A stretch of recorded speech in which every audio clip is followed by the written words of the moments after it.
Salve, salve, amigos ligados aqui no canal Chutando para Fora. Hoje começando mais um programa, né, especial. Hoje com um ídolo aí, um cracaço, o ídolo da nação, Real Madrid e várias seleção brasileira. Vai contar muito a história dele aqui. Hoje eu estou falando do Sávio. Grande Sávio, bem-vindo aqui ao Chutando para Fora. Tudo bem? Um prazer enorme, muito bom falar com vocês aí, falar um pouco da minha vida, da minha carreira, mas estou aqui à disposição, prazer.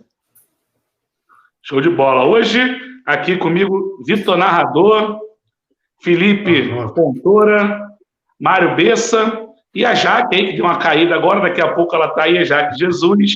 Para a gente começar, você que estiver assistindo a gente aí, se inscreve no nosso canal, né? Ativa o... Olha a Jaque aí. Fala, Jaque! Oi, gente, voltei. Aqui de volta. Se estiver assistindo a gente aí no nosso canal, o canal é novo, né? Então se inscreve no nosso canal aí, ativa o sininho, deixa aquele like também aí no vídeo, mande seu comentário, sua pergunta, que a gente está cheio de convidado legal. Então você também que acompanha a gente pelo Nicho Sincero, pelo canal do Felipe Fontoura, também se inscreve lá no canal Chutando para Fora, que é o canal exclusivo aqui do nosso programa. Para a gente começar, Sávio, como você está vendo essa movimentação agora aí de alguns times, né, querendo, na quarentena, agora querendo voltar a treinar, voltar os campeonatos? O que você acha? É um momento? Tem que esperar mais um pouco? O que você está achando disso tudo aí? Bruno, olha, primeiro com muita preocupação, né? A gente está num momento realmente ainda muito complicado, um momento incerto. Eu acho que alguns países e alguns campeonatos, enfim, alguns países querem e já voltaram a treinar, mas a indefinição é muito grande, né? Eu tenho um contato muito grande, por exemplo, com a Espanha, com algumas pessoas e jornalistas e pessoas dentro dos clubes, por exemplo, como o Real Madrid.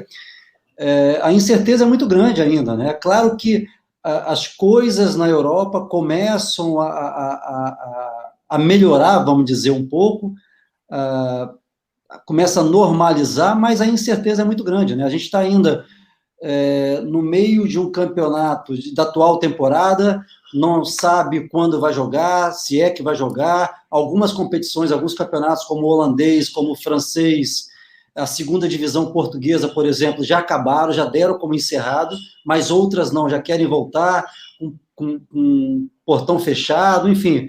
É uma preocupação muito grande ainda, mesmo porque a pandemia existe ainda, principalmente a gente falando aqui da América do Sul, é muito grave, é muito sério. Então, eu acho que, independente de tudo, a gente tem que ter uma cautela muito grande para saber exatamente até onde a gente vai, quando a gente recomeça, quando recomeça, enfim, todas as competições. Na Europa, por exemplo, a gente já está em maio, não acabou o campeonato ainda, e logo depois já inicia uma nova temporada, quer dizer, alguns campeonatos importantes, como a Euro, claro, os Jogos Olímpicos já foram adiados, enfim, é uma incerteza ainda, uma indefinição muito grande.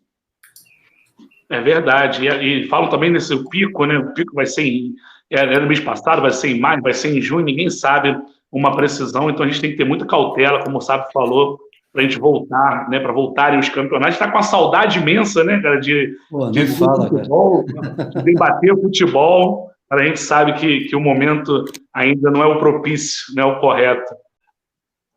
Vai lá, Vitor, sua pergunta aí, boa noite, tudo bem? Boa noite, Bruno, boa noite a todos na bancada, boa noite, Sávio, seja bem-vindo ao Chutando para Fora. Cara, falando um pouco da sua carreira, né, você começou nada mais, nada menos do que o Flamengo. E além do peso de começar no Flamengo, comparado como se fosse o novo Zico. Em que ponto isso foi favorável ou prejudicial para o seu início de carreira ali no Flamengo, sabe? Boa noite, Vitor. É difícil, né? O Flamengo realmente é um clube de uma pressão muito grande, parte da imprensa, a torcida, quer dizer, é uma responsabilidade muito grande, né? Eu comecei muito cedo, né? Eu sou capixaba, eu sou de Vila Velha, Espírito Santo, então comecei ali na Desportiva Ferroviária, logo com 14 anos eu fui chamado para o Flamengo. Olha, eu te confesso que quando eu comecei a jogar ali, quando eu comecei a me firmar mesmo no time profissional do Flamengo, no início de 94, não tem jeito, né? Aqui no Brasil, principalmente, as comparações, elas acontecem, e uma comparação nada mais, nada menos com o Galo, né? Com o Zico. Então, é uma responsabilidade muito grande, mas, ao mesmo tempo, eu encarava isso realmente como um elogio, e não como uma pressão, como uma responsabilidade. Porque se você começa a ser comparado com um cara como o Zico, enfim, é sinal que você está fazendo realmente um bom trabalho. Tá no caminho, né? certo, né, Fábio? Exatamente. Então, para mim, eu encarava isso com muita naturalidade, normalidade. Isso me dava realmente ainda muito mais, com certeza, responsabilidade, mas muito mais vontade de melhorar. Então, eu acho que essa era a normalidade, mesmo porque eu sabia que isso era uma comparação irreal, porque o Zico é o Zico vai ser sempre o maior, dificilmente vai ser superado como o maior jogador da história do Flamengo. Então, para mim era uma normalidade muito grande, como era também, claro que tem como eu falei, a responsabilidade, a transição naquela época dos juniores, do sub-20 para o profissional, era uma transição que eu acho muito mais difícil do que no futebol de hoje, porque lá a gente não tinha muitas oportunidades para mostrar, mas, ao mesmo tempo, quando eu cheguei lá para mostrar, eu encarei com uma normalidade muito grande, porque o meu objetivo estava chegando, né? Depois de tantos anos à base do Flamengo, eu tinha a oportunidade de mostrar o meu futebol no primeiro time, no time profissional. E a pergunta agora vem de Felipe Fontoura. Boa noite, Felipe. Boa noite, Castanho. Boa noite, amigos da mesa, você que está assistindo. E, claro, craque Sávio. Bom, a gente tem um combinado aqui, Sávio. A gente, na redação, a gente tem um combinado de não puxar saco e não ficar babando muito. Mas, putz, tá difícil, cara. Você é o responsável pelo meu amor pelo Flamengo. É você. Porra, que bom, eu sou da tua geração. Eu amava te ver jogar. Cara, como enchia meu olho, etc. E eu queria te dizer assim, quando você era um jovem moleque lá na base, lá jogando em Vitória, jogando o campeonato capixaba, onde você sonhou chegar? Você conseguiu, você atingiu teus sonhos ou faltou alguma coisa? Ô, Felipe, obrigado, boa noite. Pô, é muito legal, eu recebo tantas mensagens, claro, a maioria de torcedor do Flamengo, e quando eu ouço que, poxa, eu comecei a ser flamenguista por sua causa, eu me espelhava em você, eu acho que é muito legal, porque é uma geração, e ao mesmo tempo, a época que eu joguei era uma geração e um momento do clube ruim, conturbado, de uma gestão muito problemática, com muitos problemas financeiros. Então, quando a gente vence esse obstáculo também, essa dificuldade, é muito legal. Então, é muito bom sempre ouvir isso. Assim, na verdade, eu encarei a minha carreira desde cedo, desde pequeno, como... É claro que a gente sonha ser um grande jogador profissional, a gente não sabe de que clube, mas de um grande clube, com certeza, mas eu sempre me encarei a minha carreira desde pequeno como objetivos de curto, médio prazo, né? Então, cada ano que passava, cada categoria que eu jogava, e cada ano que eu jogava bem, e eu passava para uma nova categoria, na época, hoje a gente fala muito do sub, né? Sub-15, sub-17, lá infantil, juvenil, e eu procurava em cada categoria fazer o máximo para me destacar. Porque, é claro, principalmente na minha geração, por exemplo, no Flamengo, era uma geração muito complicada, de uma base muito forte, né? Que o Flamengo revelava muitos jogadores. Então, você tinha ali que se superar a cada competição, a cada ano, e não foi diferente. Eu saí do Espírito Santo com 14 anos, depois de ter feito uma competição na época, um sub-13, né? Uma Copa Internacional em Vitória, no qual nós ganhamos do River Plate da Argentina na final, eliminamos o Flamengo na semifinal, e com a Desportiva Ferroviária, que é um time grande no estado do Espírito Santo, mas é um time modesto. Então, com essa competição que nós ganhamos, eu fui um dos destaques, isso realmente se criou ali na época, umas possibilidades grandes para eu me transferir, né? Então, na época, logo depois veio o Flamengo, tinha o Botafogo interessado, eu lembro bem, né? Tinha o Bahia, outros clubes ali de Minas também, enfim. E aí veio a proposta, o interesse, né? Que não era nem proposta, o interesse para que eu fosse para o Flamengo, e realmente foi uma decisão muito, muito acertada, não só porque deu certo, né? Porque pela minha paixão pelo Flamengo, pela minha torcida pelo Flamengo, o meu ídolo que era o Zico, então... Mas, resumidamente, assim, eu encarava a minha carreira como etapas, passo a passo, né? A cada passo que eu dava, a cada vitória que eu conquistava, isso era muito bom para, claro, almejar lá em cima, lá na frente, eu jogar no profissional. Mas você acha que faltou alguma coisa? Só para completar. Tá completando. Algo? Olha, eu não consigo, eu não, vamos dizer, reclamo de nada. E, de repente, se faltou alguma coisa, pode ter sido, por exemplo, jogar uma Copa do Mundo, que eu não tive a oportunidade de jogar uma Copa do Mundo com a seleção brasileira. Então, e momentos muito bons que eu tinha, por exemplo, em 98, nós tínhamos acabado de ganhar a Liga dos Campeões com o Real Madrid. Em 2002 também, que o Brasil foi campeão, eu tinha acabado de ganhar minha última Liga dos Campeões com o próprio Real Madrid e não fui convocado, enfim. Mas essa é uma outra questão. Mas eu acho que também não ficou nenhuma marca, nenhuma mágoa.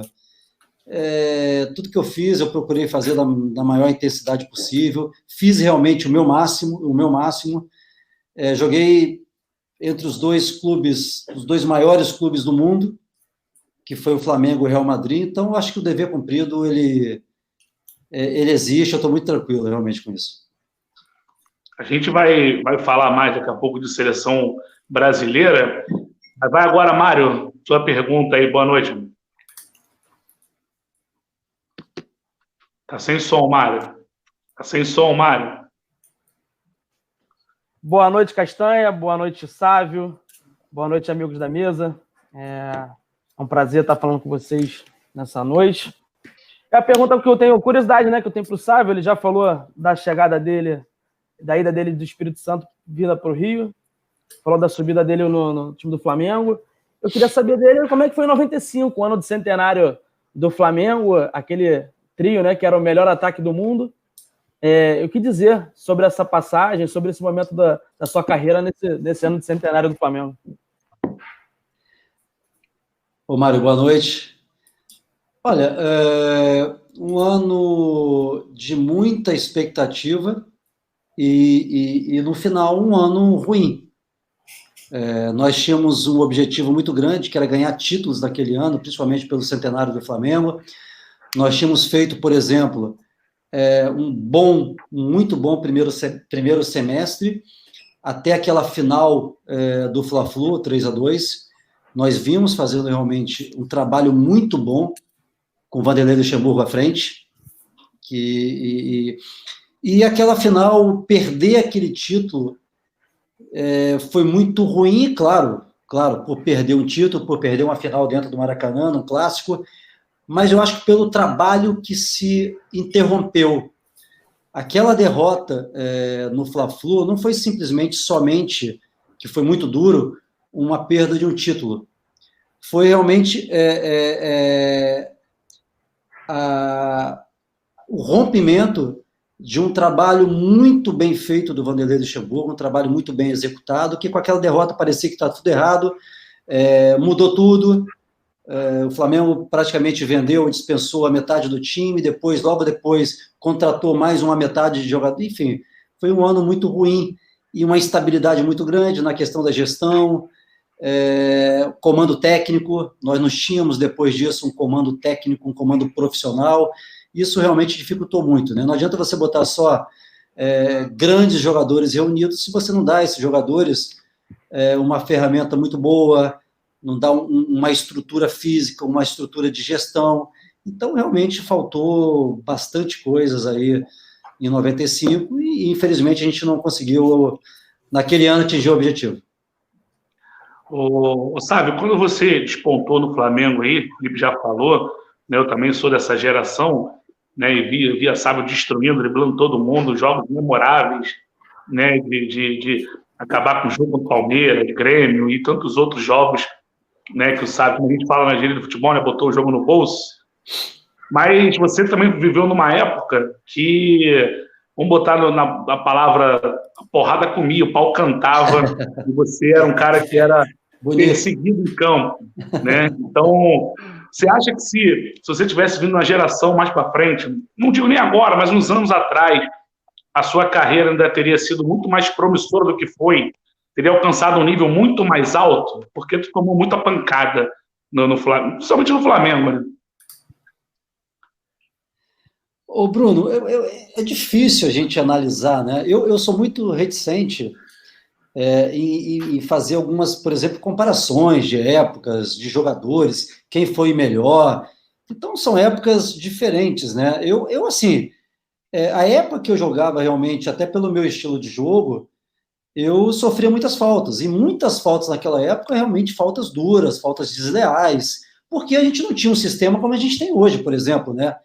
Vamos dizer, de uma proteção maior ao atleta, ao meia, a um atacante, por exemplo, habilidoso. Então, a gente tem hoje, principalmente, com inúmeras câmeras dentro de campo, tem o VAR, então o jogador hoje realmente ele é muito mais protegido dentro de campo. Antigamente, não. Quem via realmente era o juiz, e o juiz não via muitas coisas. Mas, assim, foi uma época que foi boa, apesar de apanhar bastante, de sofrer muito com as faltas, era a época que eu jogava, então não tinha muito como escolher, né? É claro que isso dificultou muitas vezes, porque, por exemplo, eu tive muitas contusões no tornozelo esquerdo, então, assim, aquela que você fica parado, você volta, quando você vê que está bem, vem o adversário e dá no meio do tornozelo de novo, e muitas vezes, de uma forma muito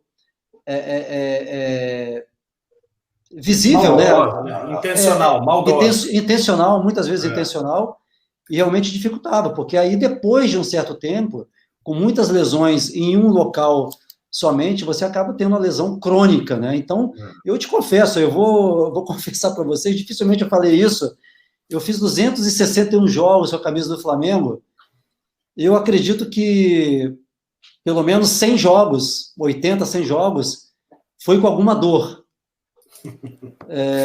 Então, a gente tinha que fazer uma proteção ali no tornozelo, aquela época muito de esparadrapo, algum analgésico, algum anti-inflamatório para a gente superar um pouco a dor, né? E era uma coisa muito normal naquela época. Não, a comparação não é nem na época de você jogar agora, na geração, era mais no sentido da proteção mesmo. Hoje, com certeza. Os jogadores têm um pouco mais de proteção, né? Também, de vez em quando, tomam umas pancadas, normal, mas tem muito mais proteção. Até os árbitros estão mais rigorosos hoje em dia contra a violência do que era um tempo atrás, né? Ô, Bruno, com certeza, se fosse hoje, eu teria dado muito mais assistências e feito mais gols. Claro. Coitado, porque muitas vezes que eu ia fazer o gol e ia dar assistência, a falta já era antes. Então... Hoje tem até o VAR que volta para expulsar, né, cara? Se o juiz não viu, aquele zagueiro mais maldoso que era malandro, o juiz não viu, o VAR vai ver, vai voltar e vai tirar o cara. Ah, cara, olha, se fosse o VAR hoje, já teria voltado alguns já, hein? Alguns, pô, lembro bem. Aquele cotovelo de sobra, sabe? Opa! Tinha muito mais malícia também, né, sabe? Os adversários de zagueiro tinham muito mais malícia, né? E entrar em campo já com o zagueiro tinha esse rótulo, né? De ser mal, de ser xerifão, de partir para dentro mesmo. Hoje em dia eu acho que não tem tanto, né? E além disso, do xerifão, daqueles zagueiros mais fortes, se nós pegarmos a minha época também, eram zagueiros de muita qualidade técnica. Então eu posso enumerar aqui vários, né? Vários. Impressionante. Como era no meio do ataque também na seleção brasileira, por exemplo. Então, grandes nomes não disputaram a Copa do Mundo. Mas, ao mesmo tempo, esses zagueiros de qualidade técnica, ao mesmo tempo xerifões, eles tinham vamos dizer, eles jogavam com um regulamento também, né? É um regulamento hoje, por exemplo, que não se pode jogar muito. Ali, artimanha dentro de campo, faltas sem o juiz ver, enfim, todas essas malícias que o futebol tinha antigamente. E quem ouve a gente falar assim, e quem não acompanhou, quem não viveu essa época, não viu, né, essa situação toda, fala assim, não, estão exagerando, Castanha está exagerando. Não, meu, era muita pancada Tá mesmo. exagerando para baixo. Castanha, tu lembra aquelas tesouras do Júnior Baiano, irmão? Opa! Aquelas tesouras que era no meio do barriga. Teve uma época, Pega um vídeo dos jogos do Flamengo nessa época de 93, 94, 95, que vocês vão Eu me ver. lembro, Castanha, que o Flamengo foi atrás de caneleira, de fibra de carbono, era meu material de carro de Fórmula 1 para dar uma proteção e uma segurança maior para o Sábio, né, Sábio? Para ver o nível que era. Tentaram inventar ali uma caneleira daquele de hóquei do goleiro de gelo lá, sabe? Pô, aquilo ali, quando me apresentaram, você tem que jogar com isso. Eu falei, cara, se eu entrar em campo com isso, eu não jogo futebol mais, pô. E o pior, cara, que eu jogava com a caneleira muito pequenininha, porque eu não gostava de muita coisa, sabe? Eu queria ficar ali leve mesmo. Assim. Né? Então, assim, por exemplo, naquela época, o nosso Denis, o massagista até hoje, o massagista do Flamengo, o Denis, praticamente o Denis, que quando eu chegava nos jogos, no Maracanã principalmente, o Denis que era o responsável de fazer as botas de esparadrapo nos meus tornozelos. E teve uma vez, uma vez no Maracanã, não sei que jogo, ele colocou e tirou a bota de esparadrapo 6 vezes. Porque ele botava e eu dava uma corrida, falava, Denis, tá apertando muito, vem cá, vamos tirar, vamos fazer outra. Então, o Denis era aquele cara maravilhoso, com uma paciência imensa, então ele falava assim, você só vai entrar em campo se estiver perfeito. Então, é legal, porque essas pessoas, cara, dentro do clube, muito pouca gente vê o tamanho que essas pessoas representam, sabe? Então, é o do Denis, é o do roupeiro, é da assistente social, é da cozinheira. Então, essas pessoas representam tanto pra gente que, infelizmente, muito pouca gente vê. Quem é o jogador que te bateu mais, sabe? Aquele que você tinha medo de jogar contra lá vem. Olha, não é questão nem de bater mais, assim... Por exemplo, cara, eu tinha a dificuldade muito grande em relação às faltas, era aquela época contra o time do Grêmio, por exemplo. Uhum. Cara, que ali o couro comia... Bonito. Bicho, era o Dinho, era o Rivarola, era o Arce, era o Goiano, era o Luciano, bicho, ali... Quando era jogo contra o Grêmio, eu me preparava psicologicamente a semana inteira, assim, para sofrer. Na Europa te batiam também? E assim, tinha por exemplo, tinha jogadores da época, o próprio clássico contra o Vasco, o Ricardo Rocha. Ricardo Rocha era zagueiraço, uma pessoa maravilhosa, mas era um cara que chegava junto. Entendeu? Então, tem alguns. Chegava junto, não. Baixava a lenha, né? Baixava a lenha, bonito. O Mário tocou aí no assunto de 95, do ataque dos sonhos, né, que funcionou muito pouco ou não funcionou, mas era uma época, né, uma geração, 95, 96 ali, que o futebol brasileiro, no geral, mas também o Rio de Janeiro, falando especialmente do Rio de Janeiro, tinha muitos jogadores de referências, né? E também existia muito aquela provocação na imprensa, né? Naquela época não tinha internet tão assim como tem hoje, mas na imprensa, né? Com Túlio no Botafogo, Edmundo, Renato Gaúcho no Fluminense, Romário. Isso também faz falta no jogo, no tempo de hoje? Ou você acha que não cabe mais? Eu acho que, cara, era uma polêmica, mas era uma polêmica muito natural, muito espontânea, sabe? Eu acho que não tem problema nenhum. Eu acho que a partir do momento que você desrespeita o adversário de uma forma muito desrespeitosa mesmo é a palavra, eu acho que isso é ruim. Mas, por exemplo, eu vivi numa época ali que era, eu no Flamengo com 20, 21, 22 anos, tinha o Romário, tinha o Túlio, tinha o Renato Gaúcho, tinha o Edmundo no Vasco. Pô, cara, são caras, além de um talento extraordinário, técnico, mas são caras polêmicos, que eles falavam o tempo todo, provocavam o tempo todo. Então, se você se ligar muito nisso, eu, por exemplo, eu era inverso, né? eu não gostava muito de polêmica ou responder. A única forma de resposta que eu tinha, e o único meio que eu sabia que eu tinha era dentro de campo, pegando a bola, partindo para cima, tentando fazer uma jogada individual, fazer gol, ganhar o jogo. Mas eles eram caras fantásticos, era espontâneo, cara. Eu não vejo problema nenhum a partir do momento que você não entre em algo mais problemático, em algo mais desrespeitoso em relação ao adversário. E eles sabiam, né, cara, promover bastante o jogo, né? Chegava no domingo lá, o clássico lotado. Né? As torcidas iam, eles sabiam vender esse jogo muito bem, né, cara? Exatamente. Eles faziam o show, né? Os caras faziam um show bem feito, né? Dentro e fora de campo. Dentro e fora de campo. Era Maracanã lotado e banca de jornal vazia, né, cara? Vazia porque esvaziavam os exemplares, né? Exatamente. Lembra E a do... gente Eu para comprar jornal para poder ler as matérias.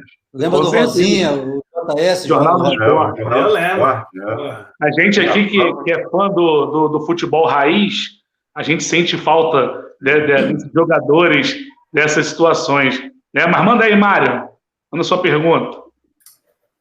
Não, saindo um pouquinho do Flamengo, o Sábio por muito tempo... Pra quê? Ele foi o... Pra quê? O cara, ele já começou... Ele nem disfarça o time dele. Ele começou perguntando de 95. Alfinetou, O time né? que nem deveria ser lembrado, velho, com aquele gol de barriga. Aí agora ele quer sair do Flamengo. Eu já senti isso do Mário aí, cara. Brincadeira, hein? Manda aí, Mário, manda aí. Um detalhe, o Felipe falou... Bota o Felipe e o Sávio aí, por favor, na tela. O Felipe falou que era tão fã do Sávio que até o cabelo ele fez igual, lá. É verdade. Não tem este belo topete pra cima, assim, igual o topete aqui. Tô tentando. Dizem aí, que o Felipe pinta também o cabelo. Ele pinta o cabelo. É a quarentena, não dá pra cortar, cara. Um dia eu vou ser bonito igual o Sábio, velho. Um dia eu vou ficar bonito igual ele. Mas tô tentando. Manda aí, Mário, manda aí. Então, Sávio, por muito tempo tu foi o jogador do Flamengo que foi pra Europa, né? O mais caro, né, da história do Flamengo, por muito tempo. Hoje os números são astronômicos. E me fala como é que foi, conta pra gente como é que foi essa tua chegada em Madrid, como é que eles te receberam, já tinham grandes jogadores no Real Madrid. Conta pra gente um pouquinho da sua passagem também pelo Real. Ô, Mário, foi, assim, eu te confesso que um dos melhores momentos da minha carreira. Não é fácil, né, principalmente naquela época, você sair vendido de um grande clube no Brasil para um Real Madrid, para um Barcelona da vida. E foi assim, foi muito bom porque eu tinha depois de praticamente 4 anos jogando direto, fazendo mais de 260 jogos com a camisa do Flamengo, quer dizer, apesar de jovem na época, com 23 anos, já muito rodado, né, com uma certa experiência, jogando contra grandes clubes, jogando com jogadores realmente de uma capacidade internacional muito grande, como o Romário, por exemplo. Mas chegar no Real Madrid foi algo diferente. No começo, eu te confesso que eu fiquei um pouco apreensivo, um pouco nervoso, porque eu não sabia realmente o que eu ia encontrar em Madrid, um time que tinha realmente muitas estrelas, um time que eu chego em uma temporada... o time vivendo uma pressão, o clube vivendo uma pressão muito grande de 32 anos sem ganhar a Liga dos Campeões da Europa. Então, realmente, uma pressão muito grande. Mas foi muito mais fácil do que eu imaginava, porque eu fui muito bem recebido pelo clube e principalmente pelos jogadores. É um vestiário que tinha jogadores de nomes como, na época, como o Roberto Carlos, como o Ilgner, goleiro campeão alemão, na Copa do Mundo de 90, o Hierro, Fernando Redondo, Seedorf, Mijatovic, Raul, enfim, com grandes jogadores, mas esses jogadores realmente me receberam muito bem, cara, muito bem mesmo. A gente fez um grupo ali, além de muito talentoso, muito técnico, um grupo muito forte, muito unido, porque o objetivo daquele grupo, naquela temporada, era simplesmente só ganhar a Liga dos Campeões da Europa depois de 32 anos. E a gente foi superando, a cada eliminatórias que a gente passava, parecia que o tempo, 32 anos, passavam 40, 50, porque era realmente uma pressão muito grande, uma expectativa muito grande por parte da torcida, mas foi muito legal, e a gente ganhou naquela minha primeira temporada, a gente superou essa barreira dos 32 anos. Então, foi muito bom, porque ali eu vi realmente de perto o que significa e o que significava, além de antes, de ter tanta qualidade individual, tanto talento, o que significava realmente o respeito pelo clube, o respeito pela entidade que era o Real Madrid. Então, primeiramente era o clube, e depois sim viu os jogadores, e em terceiro escalão, os torcedores, a torcida do Real Madrid, e no terceiro patamar os jogadores. A gente sabia e tinha consciência exata disso. Ô, Sávio, só continuando essa pegada, você falou na sua fala, você disse que você chegou já maduro, né, com 23 anos, já tinha jogado 5 anos já no profissional do Flamengo, já tinha disputado grandes decisões com a camisa do Flamengo, jogando com o Romário, que foi campeão em 94, com grandes jogadores, né, contra o Túlio, o Edmundo e tudo mais. Como você vê essa chegada dos garotos hoje em dia, como o Vinícius Júnior, o Rodrigo, que foram para Madrid vendidos antes de completar 18 anos? Será que eles tiveram a mesma facilidade, talvez, que você teve na sua adaptação? Como é que você vê essas vendas hoje em dia? Olha, deixa eu só completar, que aí você já responde tudo junto, que é verdade essa história de dificuldade de adaptação ou é boato de boleiro quando você vai para um outro país? É difícil mesmo? Aí já emenda na pergunta aí. Tá, primeiro, o futebol mudou muito, né? É impressionante, é uma mudança muito radical, principalmente dos últimos 15, 20 anos. Então, hoje se tornou normal, primeiro, as cifras econômicas que o futebol entrou. Então, isso é uma coisa bastante normal, que é muito diferente, por exemplo, da minha época. Como é normal também essas altas transações de jogadores tão jovens também, né? Hoje, dificilmente você vai esperar aqui 21, 22, 23 anos para ser transferido para o futebol europeu. Então, está cada vez mais precoce. Eu acho que, primeiro, por exemplo, falando do próprio Flamengo, do Vinícius e do Renier, são jogadores, primeiramente, muito talentosos, que têm, com tão pouca idade, uma personalidade muito grande. Eu falo personalidade porque não é fácil você chegar num clube como o Real Madrid, não é fácil você jogar no Santiago Bernabéu, porque realmente a pressão é muito grande por todas as partes, não só da torcida, como da imprensa.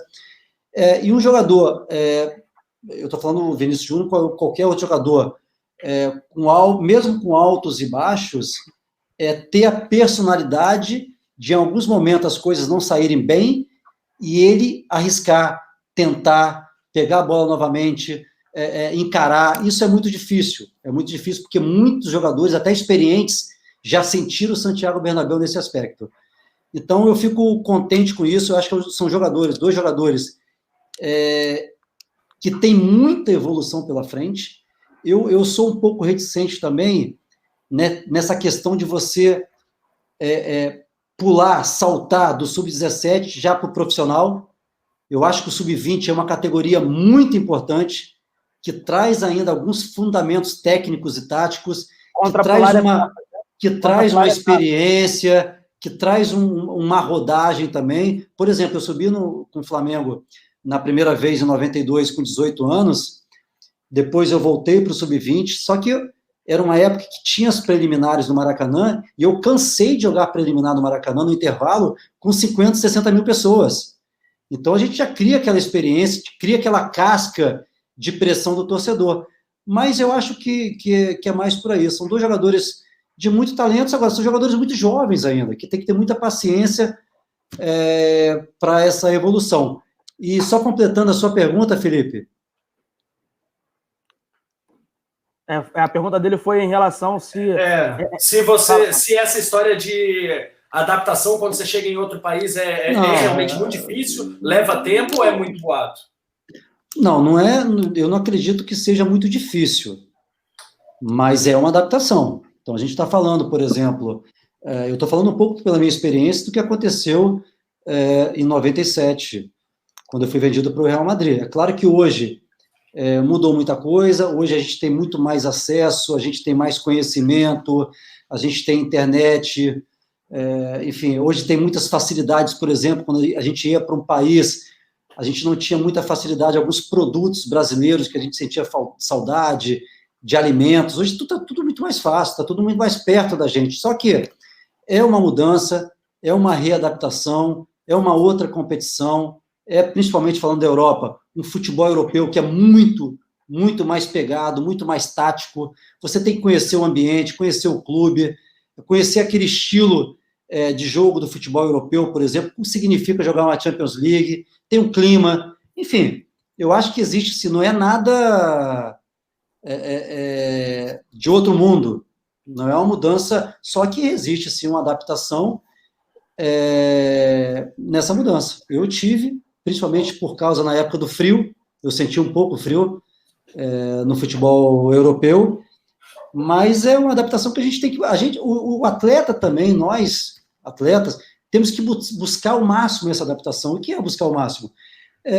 Tentar entrar o mais rápido possível nessa adaptação, adaptando ao frio, conhecendo cada vez mais a cidade, principalmente conhecendo o idioma onde a gente está, aprender, fazer um curso intensivo, conhecer, se possível, a cultura do país, que eu acho que tudo isso automaticamente vai te ajudar dentro de campo. Ô, Sávio, eu acho que melhor pior, na verdade, pior do que isso é dentro de campo. Talvez você, acostumado com uma tática, você que é atacante, talvez não muito, mas as pessoas jogam como volante, talvez uma chegada num outro clube, com uma outra cultura, uma outra filosofia de trabalho, essa adaptação demora um pouco mais, né? Eu acho, assim, a adaptação, ela existe e varia muito por pessoa, por atleta, né? Tem gente que tem uma dificuldade maior de adaptação, tem gente que tem uma dificuldade maior ao estilo de jogo dentro de campo, a parte tática, a parte técnica, o que significa jogar aquela competição, isso varia muito, né? Eu tive, dentro de campo falando, eu tive um pouquinho de dificuldade no começo, porque no Flamengo, com 21, 22 anos, 23, eu praticamente jogava do meio para frente, eu não tinha uma função, por exemplo, de marcação, só ali fazer aquela marcação inicial nos zagueiros, enfim, mas eu não tinha esse compromisso, né? Então, chegando no futebol espanhol, principalmente, foi uma mudança considerável. Eu tive o alemão, que foi meu primeiro treinador, o Jupp Heynckes, que é um cara extraordinário, um alemão de muita tática. Eu acho que nos primeiros meses, além de ele me dar uma liberdade muito grande de desenvolver meu futebol, ele falava para mim, sabe, pegou a bola, faz o seu jogo, vai mesmo, parte para cima, mas eu quero te ensinar algumas coisas táticas que são importantes aqui no futebol europeu. Então, ele me orientou, principalmente na função tática, o que significa voltar um pouco, marcar, ter atenção no posicionamento. Então, como aquele conhecimento dele, que é um cara que conhece muito futebol, e é um alemão, né? Então, a gente tem que respeitar sempre muito também essa parte tática alemã, que ela é sempre muito forte. Isso aí. Vai lá, Vitor. Verdade. Sabe, você falou aí de sua trajetória, suas conquistas. Quem foi o cara que fez a maior dupla com o Sávio ali? A gente pode dizer que foi o Romário no Flamengo ou o Raul no Real Madrid? Caraca, eu vou Vitor, vou até acrescentar mais um aí. Eu acho que eu tive, assim, grandes jogadores ao meu lado, e foi um prazer enorme jogar com esses caras. Agora, eu destaco 3. O Romário, que você citou, eu acho que o Romário foi uma parceria muito legal. Nós jogamos juntos, foram 109 jogos da dupla, com 140 gols. Então, foi um cara que eu aprendi muito dentro de campo, principalmente, o cara vindo do Barcelona, melhor jogador do mundo, enfim. O Raul, no Real Madrid, é impressionante o poder de finalização também que esse cara tinha, posicionamento dentro da área, uma frieza dentro da área. Foi um parceiro realmente diferenciado no futebol. E tem um terceiro também que foi muito legal, que nós tivemos uma das maiores parcerias e duplas da história do Zaragoza, que foi o Davi Villa. Impressionante a capacidade técnica, tática, perseverança desse cara. Então, nós tivemos aí 2 anos no Zaragoza, que nós ganhamos 2 títulos importantes, a Copa do Rei da Espanha e a Supercopa da Espanha, Então, acho que esses 3 jogadores foram os que mais, vamos dizer, especiais que eu tive dentro de campo, ao meu lado. No 95 ali, você e o Romário fazendo muitos gols, mas a sensação que dá para o torcedor do Flamengo podia ser um pouquinho mais, né? Você acha que isso foi por conta da falta de qualidade do time do Flamengo ou pela estrutura que naquela época era bem bagunçada do Flamengo também, não deu para desempenhar essa dupla ser mais ainda do que ela foi, né?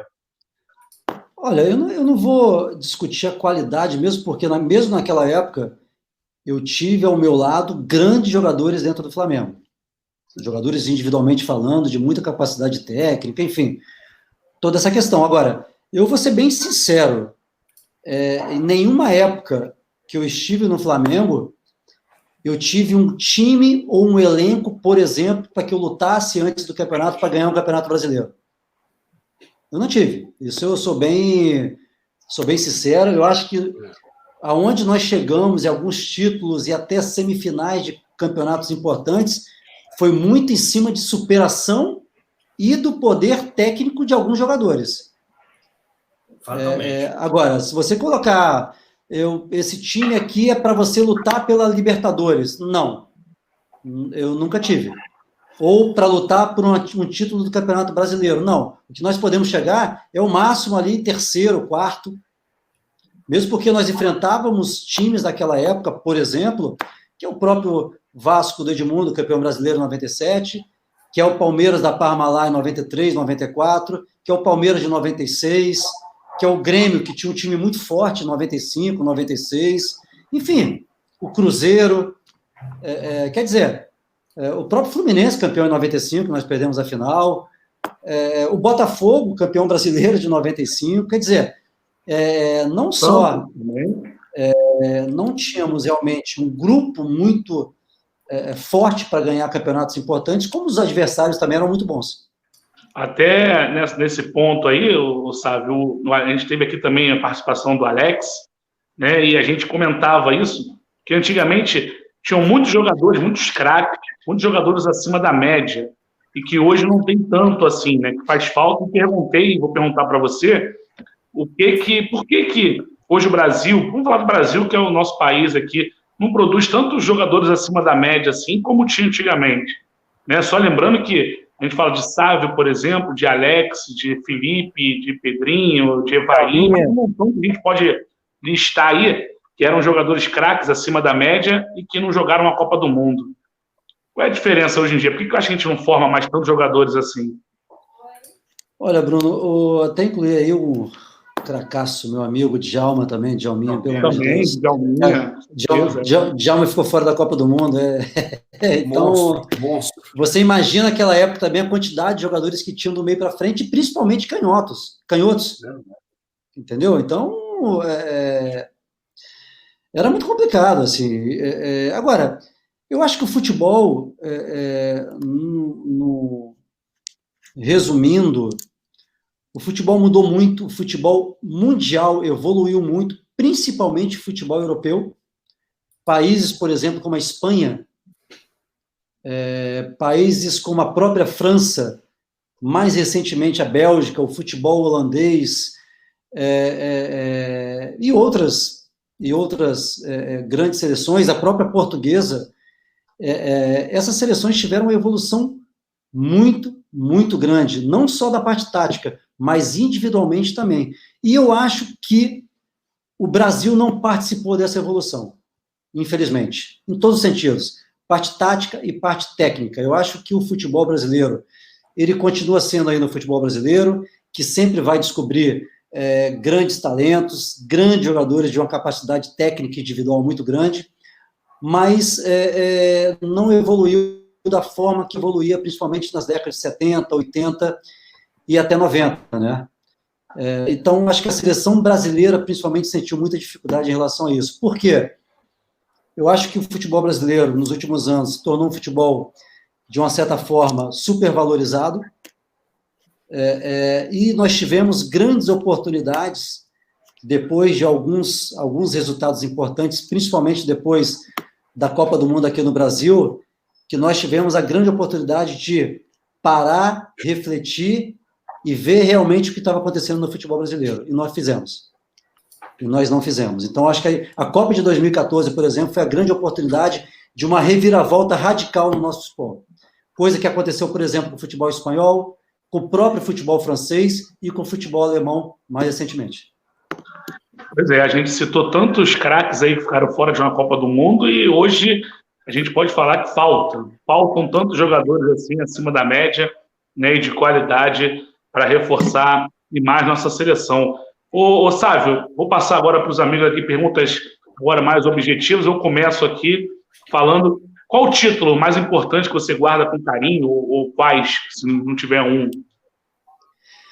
Cara, é difícil, porque assim é aquela história, mas tem um mais importante, claro, pode ser um mais especial que o outro. Agora, a importância todos tiveram. Eu guardo, assim, como um dos mais importantes, se não o mais importante, o Mundial de Clubes em 98 pelo Real Madrid. Eu acho que esse título foi muito especial. E, assim, muita gente vai... Independente de ser contra o Vasco, tá? Mas era gostoso, né, do Vasco no Maracanã, Carioca, imagina o Mundial, né, rapaz? Mas assim, eu tinha um sonho muito grande, depois de 81, que eu era muito pequeno, e eu vi o Flamengo ser campeão do mundo em 81, o Zico levantando aquele troféu, eu não sei, eu coloquei sempre na minha cabeça que eu tinha um sonho muito grande em jogar um Mundial de Clubes. Eu sei que era muito difícil, esse sonho era muito distante, mas eu tive aquela oportunidade de conseguir. Então, acho que o Mundial de Clubes realmente foi muito importante para a minha carreira, para a minha história. Você acha nessa pegada aí, já ia mandar para mim, né, Castanho? Já tô aqui, eu matei no peito. Nessa pegada, você acha que a gente tem, o futebol brasileiro tem chance de voltar a ser campeão mundial, levantar taças? E assim, não num acaso, a gente tem chance de voltar a bater os times da Europa com qualidade, falando assim, porra, somos melhores? Eu acho que ainda é difícil. Não adianta a gente aqui ser um brasileiro, um patriota, um bairrista, que, assim, a gente tem que falar com sensatez, né? Eu acho que nós chegamos perto o ano passado, com o Flamengo e o Liverpool. Eu acho que dos últimos anos, principalmente, foi o time que mais chegou perto e nivelou com o futebol europeu. Foi o jogo do ano passado. A gente sabia da superioridade na época, principalmente do Liverpool. Vinha de um momento extraordinário de invencibilidades, só que realmente fez um bom jogo. O Flamengo fez um jogo inteligente, mas enfrentou um time muito difícil a ser batido em dezembro, que foi o Liverpool. Eu acho que, se a gente pegar os últimos anos de uma participação no Mundial de Clubes, por exemplo, envolvendo futebol sul-americano e brasileiro, especificamente falando, com o futebol europeu, a disparidade é muito grande para o futebol europeu. Então, se a gente colocar esse retrospecto, eu acho que a gente está muito distante ainda. E a tendência é ficar ainda pior, né? Porque ano que vem foi adiado, a princípio, por causa da pandemia, mas em 2021 começa um Mundial, né, diferente, com mais equipes da Europa, com 8 equipes, né, da Europa. Então, vai ficar muito mais difícil. Esse ano de 2019, se voltarem os campeonatos e tiver um Mundial de Clubes no final do ano, acho que talvez seja uma das raríssimas chances aí de uma equipe sul-americana conquistar esse título aí. Mário, manda lá. Sávio, a gente está chegando em reta final, quero fazer 2 perguntas um pouco mais específicas. Qual foi assim, uma partida para você que foi inesquecível? Caraca, Mário, eu vou. Tem tantos jogos inesquecíveis, mas eu vou falar um. Eu vou retribuir lá. Você é tricolor, né, Mário? Não, bobagem, é nada. Nem parece. Só para confirmar, né? Mas claro, sim, rapaz, não é possível. Eu estou falando isso no tom de brincadeira mesmo, porque eu tenho história dentro de casa de tricolores. Meu irmão é tricolor, meu pai era tricolor, então não tem. Eu tenho irmão botafoguense, cara, é uma mistura muito grande lá em casa, entendeu? Então não tem problema nenhum. Só que eu acho que teve um jogo muito especial para mim, que foram vários, né, cara, e finais principalmente. Quando a gente fala em especial, a gente fala sempre em títulos, na maioria das vezes, mas foi realmente no Fla-Flu, em 94, que foi meu primeiro gol como profissional com a camisa do Flamengo no Maracanã. Foi o 3-1 em 94, foi o terceiro gol. Ali foi muito importante para mim, que, pô, foi o meu primeiro gol profissionalmente com a camisa do Flamengo, dentro do Maracanã, uma vitória num clássico, então foi muito especial. Aquilo ali, quando eu fiz o gol, não sabia para onde eu corria. E é legal porque eu comemorei naquela época com ainda a geral. Então era algo, comemorar com a geral era algo inesquecível, assim. Muito foda. Cara, você falou aí que seu irmão é botafoguense, o outro é fluminense, o teu pai é fluminense.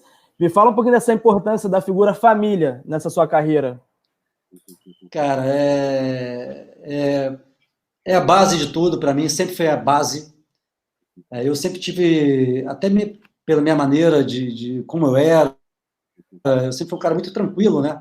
Fora de campo também, mas a base familiar para mim, ela era realmente a coisa mais importante que eu carregava e carrego na minha vida. Então, eu tive isso dentro da minha casa, onde o meu pai era realmente o meu grande mestre, meu maior incentivador, uma parceria dos meus irmãos, e é engraçado, né, porque é uma família de, como eu falei, tricolor, botafoguense, flamenguistas, então, mas não era, no final era uma união tão grande que superava qualquer coisa, e depois disso, eu encontrei uma outra base familiar logo tão cedo, que foi a minha família, da minha esposa, dos meus filhos. Eu casei cedo, né? Eu casei ainda com 22 anos no Flamengo, então eu e a minha esposa estamos juntos há praticamente 27 anos, e é uma base muito legal. Então, isso é muito importante, e eu torço para que realmente, cada vez mais, essa base familiar ela possa prevalecer sempre, principalmente no futebol brasileiro, né? Porque é algo muito importante, é algo que você carrega e é algo que te dá um suporte muito grande. Então, graças a Deus, eu sempre tive esse suporte. Maravilha. Então, sabe, só para a gente dar uma pimentada aí nessa parte familiar, né? Qual era o time, o rival carioca ali que o Sábio adorava enfrentar? Falava, hoje não vai ter para ninguém. A adversária vai sair chorando do Maraca. Olha, é difícil, cara. Caramba, olha. Todos. Eu acho que quando você joga um clássico, você vai contra o Botafogo, contra o Vasco, contra o Fluminense. O clássico é clássico, não tem jeito, assim, é algo que mexe. É muito especial. Eu acho que dos 3 clubes no Rio de Janeiro que eu enfrentei, o que eu fiz mais gols. E não é menosprezo, não, tá, Mário? Desculpa aí, cara. Pisa, Sávio, pisa! Não é não. Pisa, senhor! Foi o Fluminense, mas, ao mesmo tempo, era o clássico rival mais complicado que eu enfrentava. Era mais difícil. Então, não, e isso, ele tá falando para mim, mas o pai dele também sofreu as mesmas coisas comigo, como eu tô sofrendo agora. Por exemplo, o Vasco foi um rival que eu sempre enfrentei na minha vida, quando eu cheguei no Flamengo, sub-15, sub-17, sub-20, profissional. A gente fazia muitas finais contra o Vasco. Então, era uma rivalidade muito grande. E o Botafogo era o time do meu irmão, fanático também. Pô, e era difícil, às vezes, fazer um gol do Botafogo, pô, que eu sabia que ele estava torcendo para mim, mas ele ficava triste no final pra caramba. Mas eu acho que, assim, os 3, cada um era uma história, é um clássico, e não é brincadeira, não é nenhuma... Cara, tem uma coisa no futebol carioca, principalmente que eu joguei o Campeonato Carioca, o clássico realmente não existe favorito, cara. Verdade. Esse negócio de, não, isso aí é ficção, não é ficção, não. Eu já joguei tantos clássicos que eu era favorito e perdi, e vice-versa, que não tem jeito, cara. É um absurdo. Mas, todo mundo fala de clássico, mas vamos lá, vai dizer que tu não adorava pegar um Flamengo e Olaria, daquele que você sabia que ia fazer 18 gols? Vai, fala a verdade. Cara, o Campeonato Carioca antigamente era campeonato raiz. É difícil, pô. Eu fui te ver na Gávea. Eu fui ver jogo teu na Gávea. Então, cara, eu ia jogar contra o Bangu em Moça Bonita, 3 horas da tarde. Aquele campo é o maior campo do mundo. Com 43 graus, cara. É bizarro. A gente não podia nem descer no vestiário porque era mais quente dentro do vestiário. Cara, eu fui ver o Flamengo, e Bangu, juro. Não tem sombra na arquibancada. Para vocês, jogadores, era ruim, pra gente também. Ficar ali na arquibancada. O cara do gelo era o mais feliz. O maluco que vendia gelo, você queria ficar perto dele. Não tem sombra em Bangu. Em Bangu inteiro. Não tem. Só o nasce lá. Bariria contra o Laria, Conselheiro Galvão contra o Madureira. Pô, o do Americano também era enjoado, né? Americano e Campos, cara. Era caixa d'água, então? Caixa d'água, Itaperuna. Cara, era tenso, cara, era tenso. Um dia um montão de jogador, né? O Vasco uma vez foi jogar lá, saiu um jogo Pedrinho machucado, no outro jogo Felipe, o Pernambucano saiu machucado, ele foi contundindo os caras todinho do Vasco. Eu não sei se vocês pegaram essa época, teve um jogo em Itaperuna que o alambrado caiu. Lembro, claro. Lembro também. A gente estava jogando, aqui depois que caiu a bancada, todo mundo sai correndo, porque loucura. E fomos pro vestiário, e os caras queriam ainda continuar com o jogo, sabe? É uma loucura, cara. Raiz, né? Futebol raiz. Futebol carioca.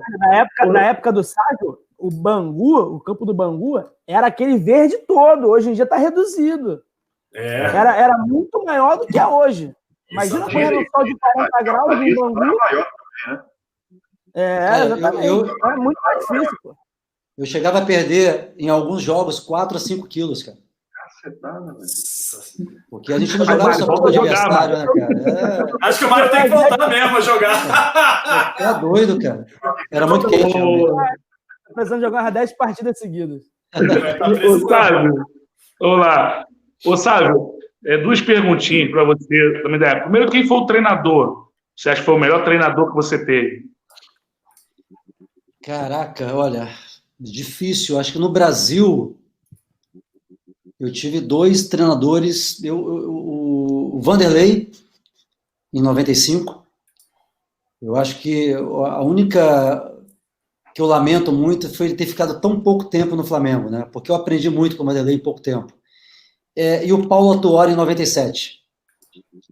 O Paulo é um cara sensacional, um cara extraordinário, que ele me ensinou muito em 97, antes da minha saída para o Real Madrid. No Real Madrid, eu tive 3 grandes treinadores, assim.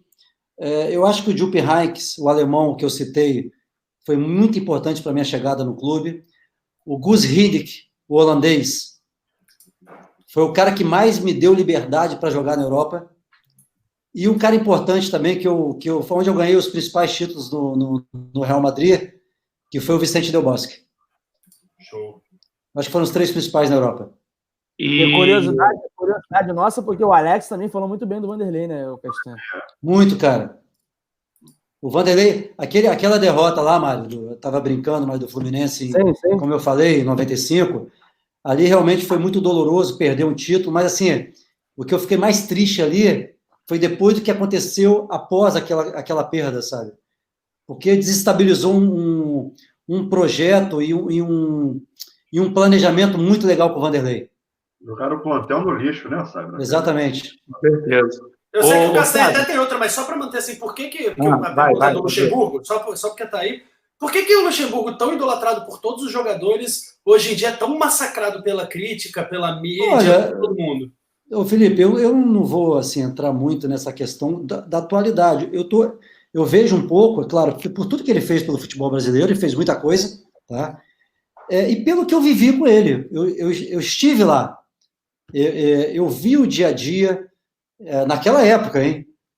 Os treinamentos, como ele lidava, por exemplo, comigo individualmente, como ele me orientava na parte técnica, na parte tática. E eu acho que ele foi importante. Ao mesmo tempo, ele me dava tanta liberdade dentro de campo. Então, foi um cara que eu gostei muito de ter trabalhado. Ô, Sávio, você carrega um apelido aí que pegou, né? Anjo Louro da Gávea, que foi apelidado por Januário de Oliveira, né? Que tinha vários bordões, né? Narradores. Você chegou a conhecer o Januário nessa época aí? E esse apelido, como é que você recebeu? Eu conheci o Januário na época e eu tive o grande prazer de ter participado o ano passado do Maracanã. A gente teve uma reportagem em homenagem ao próprio Januário, e foi muito legal. Eu me emocionei muito na reportagem, muito, muito mesmo, porque é um cara tão especial na minha carreira, na minha vida, porque realmente era um cara extraordinário profissionalmente.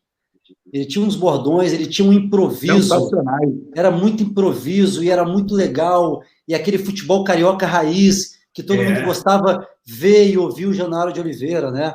E assim, ele me deu um apelido que eu carrego hoje com muito, muito, muito carinho mesmo. Então, assim, da maioria dos torcedores do Flamengo, a maioria me chama de Anjo Louro da Gávea.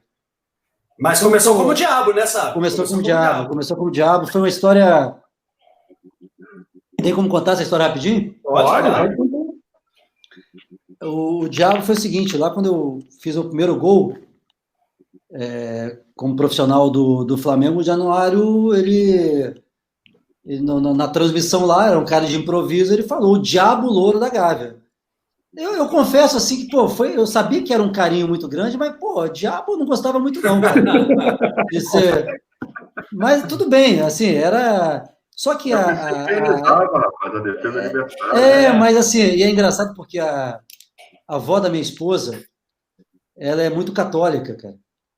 E ela, quando ela via o meu gol e ouvia que eu era o diabo, ela se incomodava muito, ela ficava nervosa, assim, ela falava, Savinho, ela me chamava de Savinho, mas chama Savinho, mas você não é diabo, cara.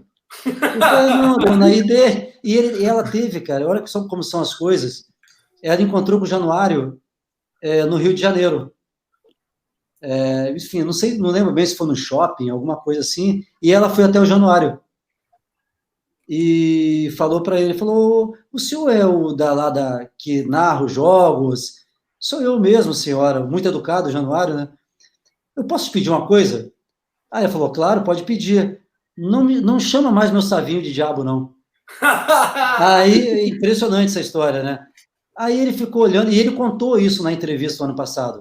Ele confirmou essa entrevista, confirmou essa história. E ela falou isso, porque para mim ele é um anjo. Aí o Januário aceitou, e no jogo seguinte, sem ele falar nada, eu fiz o gol e ele colocou o Anjo Louro da Gávea. E ficou o Anjo Louro. Fantástico. Então, era um cara tão sensacional que o improviso dele realmente era fantástico. Fantástico. Ele realmente tinha... A sogra fez um diabo virar um anjo. A avó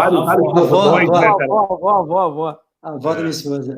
Vários bordões magníficos, né? Januário de Oliveira, narração de gol. Eu gostava muito quando o jogador ia finalizar, isolava a bola, né? Ele botava sempre uma referência do outro time, né? Tipo, lá em Bangu. Ele falava muito comigo, e muitas vezes acontecia, né? Tá lá um corpo estendido no chão. Muito. Como eu quase sempre estava no chão lá, ele falava direto isso. Eu adorava o Cruel. Muito cruel. E o Super Ézio. Muito legal. The Flash, o The Flash e vários outros, né? Eu tenho uma aqui, ó, para fechar aqui, eu tenho uma boa. Posso falar? Então segura aí. Tá, eu seguro. Eu queria que o Sávio mostrasse pra gente aí, ó, onde ele tá aí nessa sala aí, que ele guarda, né, bem bonito aí, camisa do Flamengo, do Brasil, a outra do Brasil. Mostra um pouquinho pra gente se conseguir aí, Sávio. Estão conseguindo ver bem aí? Estamos vendo. Aqui, cara, são duas camisas especiais, porque a azul foi no pré-olímpico em Tandil, que a gente foi campeão pré-olímpico em 96, e a amarela é justamente da Olimpíada de 96, que a medalha está ali, tá vendo a medalha de bronze ali de Atlanta? Embaixo são as 3 medalhas oficiais da UEFA, né, da Champions, que eu ganhei pelo Real Madrid. Enfim, aqui tem algumas... aquelas camisas são camisas, tá vendo, do Real Madrid ali. Essa do Flamengo, essas camisas que estão ali, especialmente, são camisas das finais dos campeonatos que eu ganhei, que eu conquistei. Então, aquela do Flamengo ali era do Carioca de 96 invicto. Maneiro.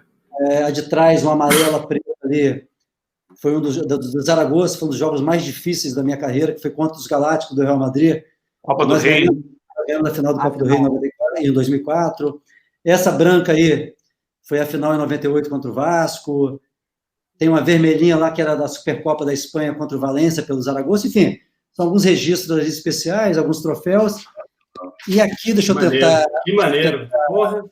Deixa eu tentar mostrar para vocês aqui. Deixa eu até ligar a luz aqui. Que aqui é justamente, ó, as 3 Champions. Que isso. Tá? Tem ali a tocha olímpica que eu carreguei lá em Vitória, no Espírito Santo. Aí alguns troféus ali, tem o Mundial, o Campeonato Espanhol, enfim. Porra, que foda! Alguns registros importantes na minha carreira. O Sávio sozinho tem mais título que o Fluminense. Olha lá. Aí é você que tá falando, cara. Ô, Sávio, tu sabe que essa camisa atrás de você aí, ela gera todos os debates que a gente tem de programa de Flamengo, ela arrebenta a gente, porque na manga ela tem tinha o comemorativo dos 100 anos, que foi em 95, e ela é de 96. Sim. Não faz sentido nenhum. Tava lá os 100 anos no ano de 96. Para você ver como que era a estrutura, né? A organização, não, arrebenta todo o programa que a gente vai, não, de que é essa camisa? Não estou mentindo, né? Então é isso aí. É 96, isso aí. Mas essa foi justamente 96 que eu guardei. Essa foi da final lá contra o Vasco, que a gente foi campeão, eu guardei. Isso aí. Eu não sei qual é a pergunta que o Felipe vai fazer. Não, é só aquela coisa que eu fico me questionando, porque, putz, se eu fosse jogador, eu faria com certeza. Eu ficaria assistindo o jogo, me martirizando nas vezes que eu errei. Você já fez isso? Você ficava assistindo assim, puta, sabe, por que você fez essa merda? Caraca, sabe, esse drible era pra lá. Nunca fez ou já fez? Eu não tinha o hábito de ver meus jogos, não. Não. Nem hoje em dia. Mas, assim, em alguns momentos, lances... eu recebo às vezes eu recebo vídeos de jogadas, de dribles, de gols, de fãs ou de jornalistas, aí eu fico vendo, é bem legal. Mas eu só via realmente meus jogos na época quando eu ia para a preleção, quando o treinador colocava, quando a gente via um pouco, revia a parte tática, a parte técnica, onde a gente podia melhorar, enfim, toda essa questão. Mas eu não tinha muito hábito. Acho que eu vejo mais hoje um pouco do que naquela época quando eu jogava. Ô, Mário, mas aí a última. Ô, Sávio, como é que foi para você encerrar a carreira em 2010 pelo Avaí? Você adorou a cidade, né?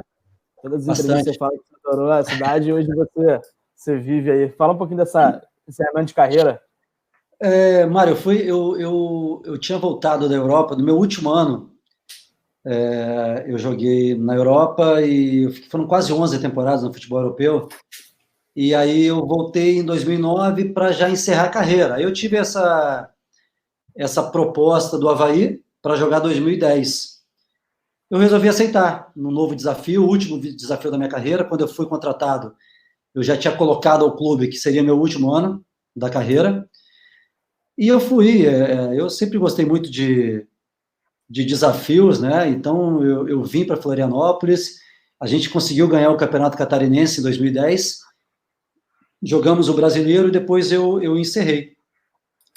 E eu tive a grande oportunidade eu já conheci um pouco Florianópolis, de jogar em algumas vezes, né? Nós viemos jogar muito com o Flamengo aqui na época. E eu, juntamente com a minha família, a gente encontrou, além, claro, do profissional, na época que eu vim contratado, mas a gente gostou aqui da cidade, da tranquilidade.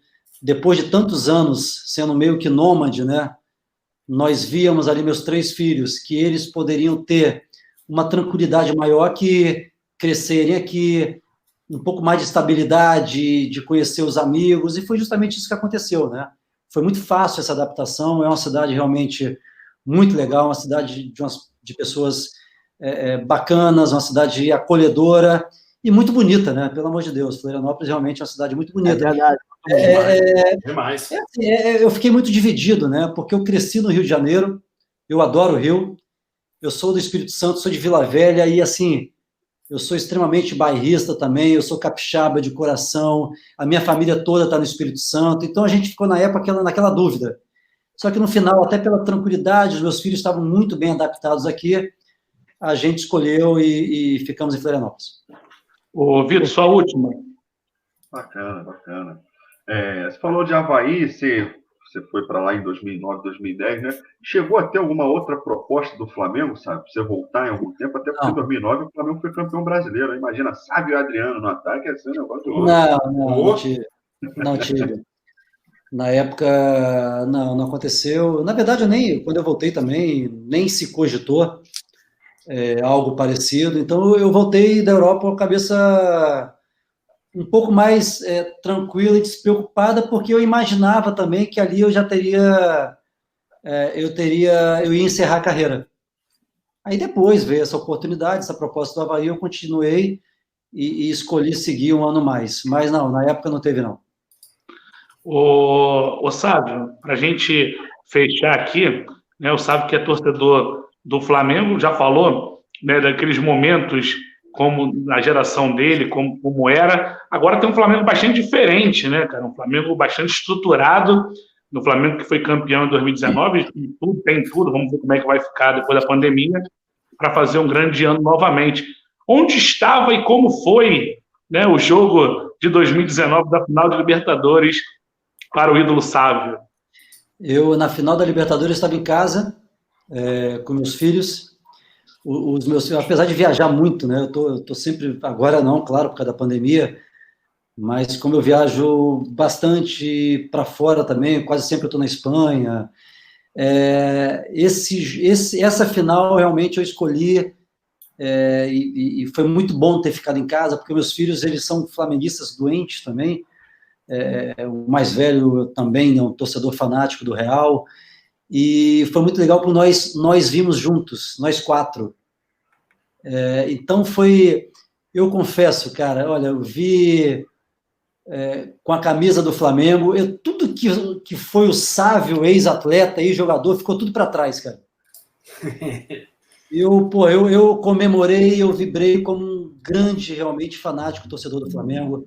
Foi uma emoção muito grande, meus filhos chorando. Então, foi muito legal, foi muito bacana, porque quando você cresce no clube e quando você passa grande parte da sua vida dentro de um lugar, dentro do clube, você automaticamente você cria uma raiz e algo muito especial, um carinho muito grande, né? Então, é esse meu sentimento que eu tenho pelo Flamengo, de carinho, de amor, de gratidão, principalmente, de muita gratidão, porque mesmo com todas as dificuldades que nós tínhamos na época, cara, o Flamengo me deu tudo que ele tinha para me dar naquela época, no alcance que ele tinha. Então, de profissionais exemplares, de profissionais que, ao mesmo tempo, juntamente com a gente, ficavam 3 meses sem receber salário, às vezes 4 meses, mas estavam ali com disposição, com vontade para me ensinar. Então, é muito legal. Então, acho que veio todo esse sentimento e realmente veio uma emoção muito grande. Depois do segundo gol, principalmente, realmente foi algo extraordinário. Fantástico. Galera, a gente tem certeza que todo mundo teria muito mais perguntas aqui. A gente poderia ficar aqui 3 horas conversando com o Sávio, né? Uma entrevista sensacional. Já agradecer, Sávio, obrigado demais por estar participando com a gente, né? O Sávio que falou hoje aí, jogou nos 2 maiores clubes do mundo, no Flamengo, no Real Madrid, Olimpíada, talvez tenha faltado só uma Copa do Mundo para coroar, né, essa carreira brilhante desse cracaço que foi o Sávio. Sávio, muito obrigado, cara, pela sua participação aqui, foi demais.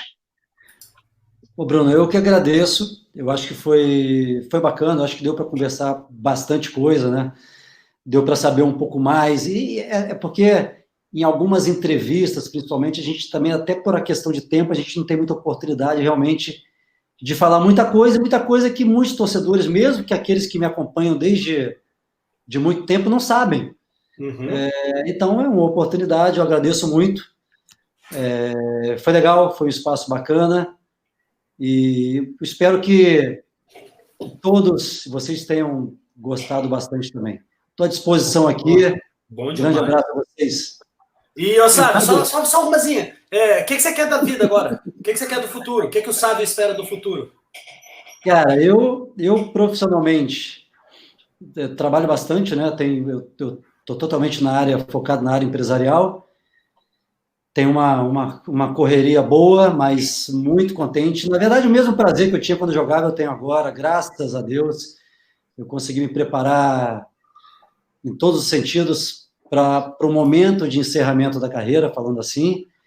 E, cara, um pedido, não é nem pedido, né? É uma oração a Deus que eu peço todos os dias, para que a gente tenha essa maior tranquilidade agora, no momento que essa pandemia possa passar o mais rápido possível, que nós possamos ter uma tranquilidade, rever os familiares, abraçar, dar bastante carinho. Eu acho que isso é o meu maior desejo agora, sem dúvida. E eu espero que todo mundo, né, nós, a população em geral, reflita realmente o que está acontecendo. Eu acho que nós temos que tirar, no momento conturbado, na desgraça, vamos dizer assim, nós temos que tirar sempre soluções e tirar coisas boas. Então, eu espero que todos nós reflitamos e esperamos que possamos ter dias melhores no futuro. Muito bom, Sávio. Agradecer demais, sabe, que é uma referência como atleta e como pessoa, também para todos nós, e foi muito bom. Já vou deixar o convite aqui para o Sávio, para futuramente, né, em breve, que ele possa voltar aqui para a gente falar de outros assuntos, falar de bastidores de futebol, contar história, relembrar histórias curiosas, engraçadas. Oi? Muita história, futebol. Exatamente. E a gente gosta de escutar, né, essas histórias aí dos jogadores, relembrar as histórias engraçadas, curiosas, polêmicas. Quem sabe a gente vai marcar um dia com o Sávio aí, para o Sávio voltar aqui e contar essas histórias. O convite está feito, tá, Sávio? Vamos agendar isso mais para frente, aí, Sávio topando. E só para fechar aqui, ó, Vitor, consegui trazer o seu ídolo, Luiz Penido. Hoje, Felipe, o seu ídolo, Sávio. A meta agora, Mário, é conseguir trazer o seu ídolo, Digão, zagueiro, participar aqui com a gente, tá? Me fala quando foi esse dia aí que eu não venho, não.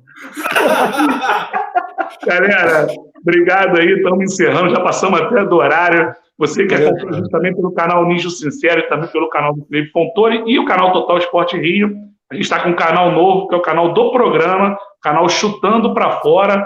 Então, se inscreve aí no nosso canal, ativa o sininho, deixa aquele like. Segue a gente também no Instagram, Chutando para Fora, e também nossos Instagrams aí, ó, Vitor Narrador, Felipe Fontoura, Mário Bessa, Bruno Castro Oficial. E o Sávio também, segue o Sávio lá no Instagram. E, pô, o ídolo tem que ser seguido. Não é isso? Valeu, galera. Obrigado, estamos encerrando e a gente volta amanhã. Um abraço. Valeu, gente. Valeu, Sávio. Um abraço. Valeu, Sávio.